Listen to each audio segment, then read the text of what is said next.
So this chapter describes the creation by Brahma of the different creatures, the created beings, the Prajapatis. Kardama is also one Prajapati who was born of Brahma's shadow. And Kardama is mentioned here as the husband of the great Devahuti. Devahuti is called as great because the Supreme Lord appeared as her son. The sage Kapila, who is the Supreme Personality of Godhead, he appeared as the son of Devahuti. In the purport, Srila Prabhupada says, although one of the three modes of material nature is always prominent, Sattvagun, Rajagun, Tamagun, three gunas, but one of them will be prominent. But it never happens that any one of the gunas is purely present anywhere. Nowhere it is there. Everything is a mixture of the three gunas. The actions and interaction of the three gunas produces all the changes in this material world. So gunas are acted upon, gunas are directed by the three directors, Brahma, Vishnu and Shiva. Brahma directs Rajoguna, Shiva directs Tamoguna, and Vishnu directs Sattva-guna. And they direct according to the will of Govinda or Krishna.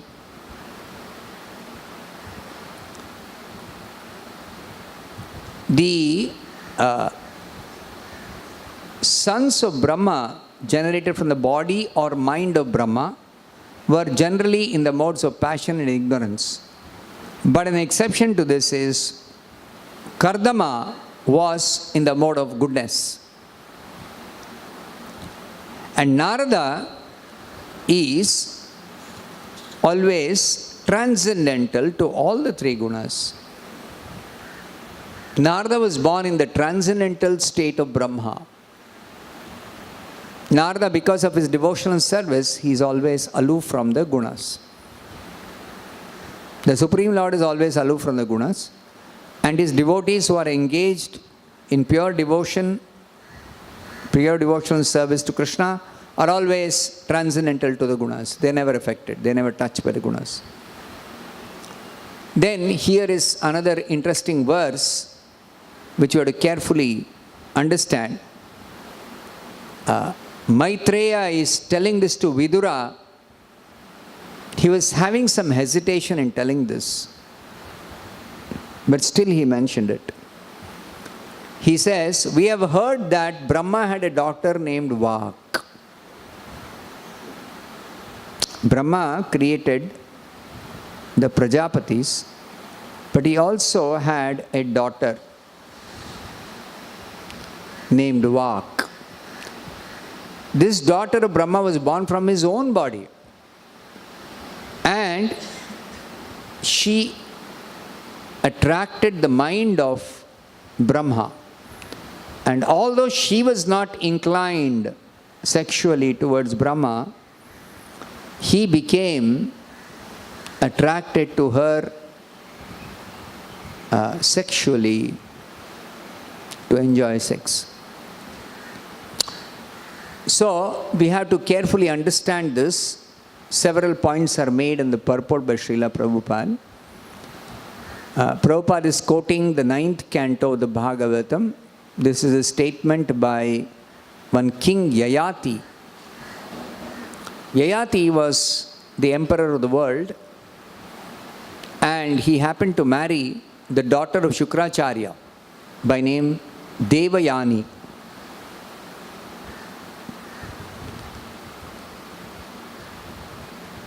Somehow, this Yayati, he got attracted to a maid servant, and because the maid servant requested that the king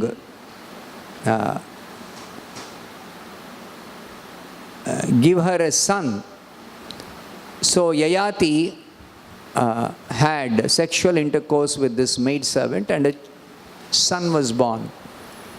So when Devayani, the wife of Yayati, the queen, she came to know, she became very angry against the king Yayati. Because at the time of marriage, when this maidservant was given as the maidservant of Devayani by her father, that time Shukracharya, the father of Devayani, had warned Yayati that never have sex with this maidservant. So he had said okay. He had agreed. But later on somehow he could not abstain. And when he angered Devayani, Devayani became very angry. She went to her father and complained that this Yayati, even though he was warned not to have sex with this maidservant, he has done so.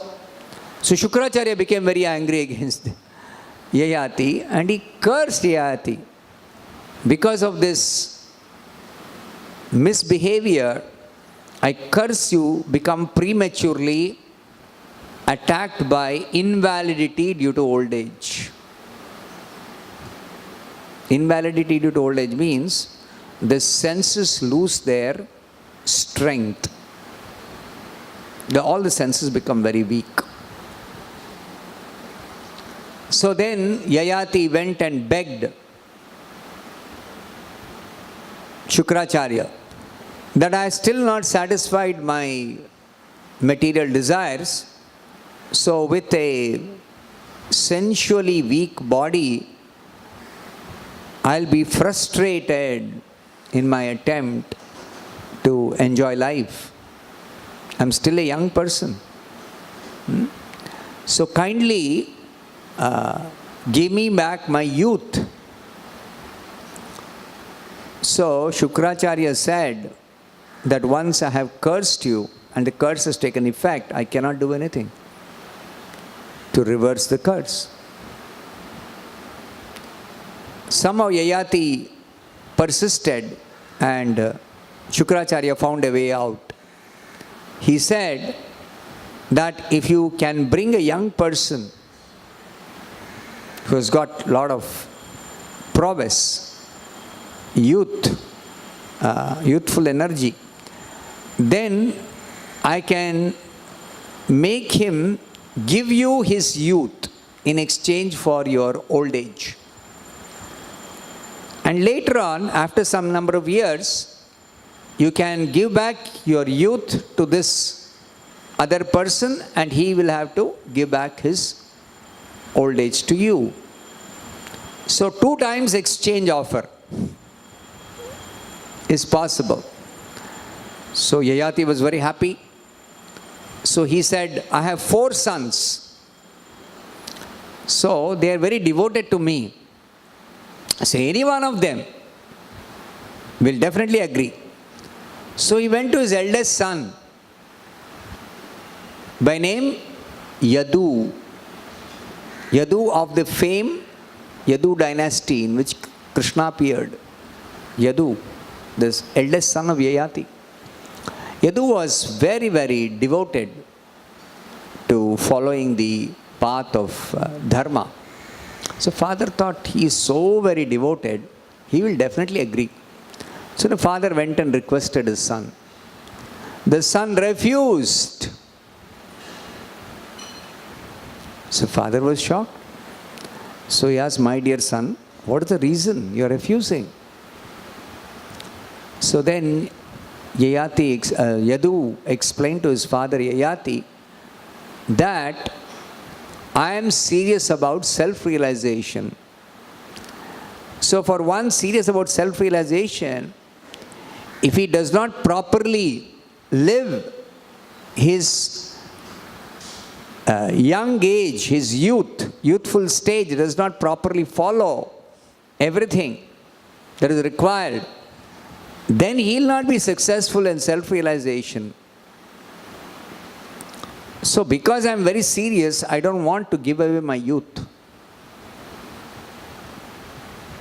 And scriptures advise, Kaumaram acharet pragyo dharman bhagavataniha. Brahmacharya is practiced in the youthhood, in the young age. So he refused. The father could understand, oh, my son is very much serious about spiritual life. Okay. So he said, I have 3 more sons. Now the second son and the third son also refused. And then Yayati had to go to his youngest son, Puru. This Puru was very enlightened at a very young age. Very enlightened. So when he heard from his father, he readily agreed for his father's request, saying that it is only by the grace of the Father one receives this body. And this human form of body is very valuable for self-realization. So I am ever grateful to you for giving me this body. So what is the least service I can do to you when you are directly asking me? So this is the least I can do for you. Please take my youth. Give me your old age. So Yayati was very pleased with his youngest son. He said, oh, I've got a son who is already enlightened. So he exchanged his old age for the youth of Puru. And after that, he tried to enjoy with his wife Devayani. And after trying to enjoy for some more years, he realized, I am never going to be satisfied by this kind of enjoyment. Then he became realized that the way of happiness is not this material enjoyment, which is especially represented by sex attraction. The highest material enjoyment in this world is considered sex enjoyment. And the sex enjoyment is not just some gross sex. In fact, more than gross sex, it is the subtle sex. Just like a man and a woman, as husband and wife, they may become so attached to each other that more than gross sex, they'll be more interested in this subtle part of this combination of man and woman. What is that? The wife very nicely serves the husband, and the husband very nicely protects the wife and satisfies her desires. So this bondage is very, very, very, very strong. This is very strong. And that is why in the Vedic culture, there is the regulation that every civilized human being must give up family life at the age of 50. Panchashordhvam vanam vrajet. Vrajet means must compulsorily go to the forest. Forest means accept vanaprastha. No more taking service from the wife. No more attachment for the wife. And correspondingly, when the husband goes away from the wife or cuts off connection, the wife also, under the shelter of a proper guardian, her own sons or some other guardian, she also lives separate from the husband and tries to focus her attention on spiritual life completely. And this is good for both. Both the husband and the wife can advance spiritually very quickly by such developing such detachment.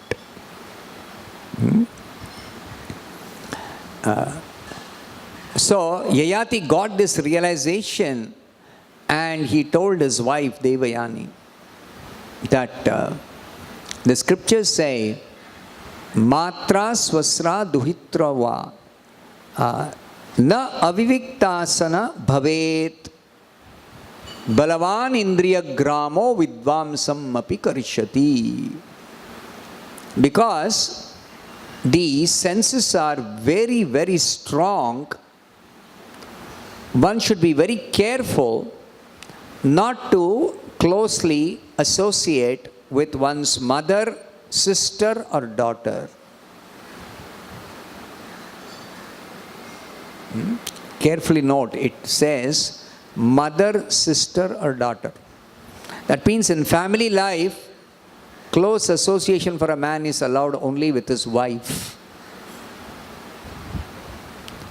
But one has to be very careful not to associate with any other woman, including one's own mother, sister or daughter. Now this warning is given in the scripture not just for any third class man. No, it is even given vidvamsam api karishyati, even for a learned and most sensible person also this warning is given. Why is this given? Because the senses are so mad and strong that they can bewilder anybody. That's the nature of these senses. So in the Vedic culture, you can clearly see that free mixing of men and women is never allowed. Never. Out of the 4 ashramas, Brahmacharya, Grahastha, Vanaprastha and Sannyas, only in the Grahastha ashrama there is concession for restricted mixing of a man and woman. That also a man with his own wife or a woman with her own husband. That's all. Finished. Nobody else. Nobody else. So this restriction is with the purpose that one may seriously pursue self-realization in this human form of life. That is the real goal of a human being. That should be the goal. And such self-realization is not possible for one who unrestrictedly mixes with members of the opposite sex. You see the havoc it has created in the Western society. All of you are aware. So-called freedom for women or women's liberation movement, all this is actually very, very bad for the society. It has had its adverse effect, and they are facing the problem now. So much problem, social problem. So therefore, scriptures clearly advise, don't freely mix. And this advice is given for all men, all categories of persons. So Prabhupada says, even if one may be materially or spiritually very, very advanced,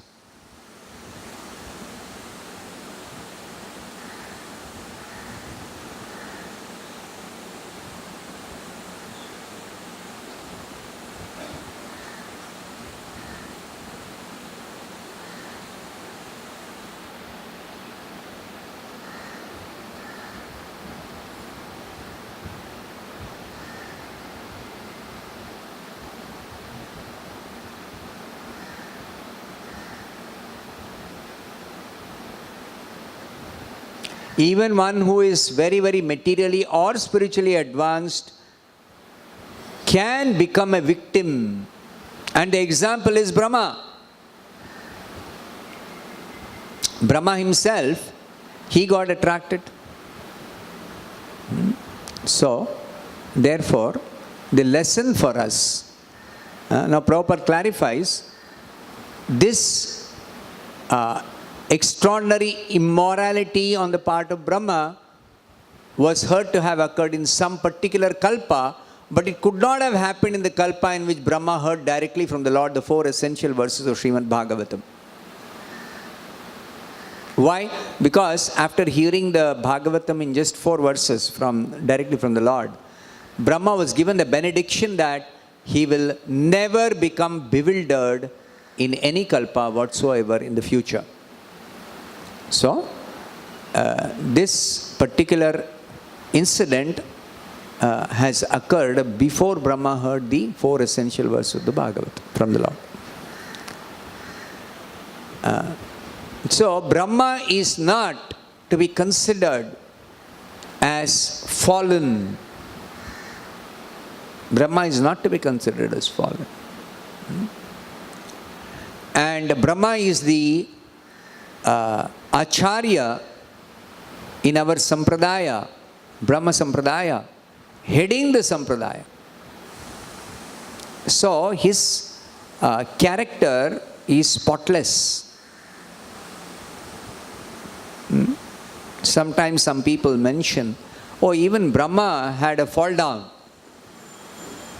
Some people say this from referring to this incident.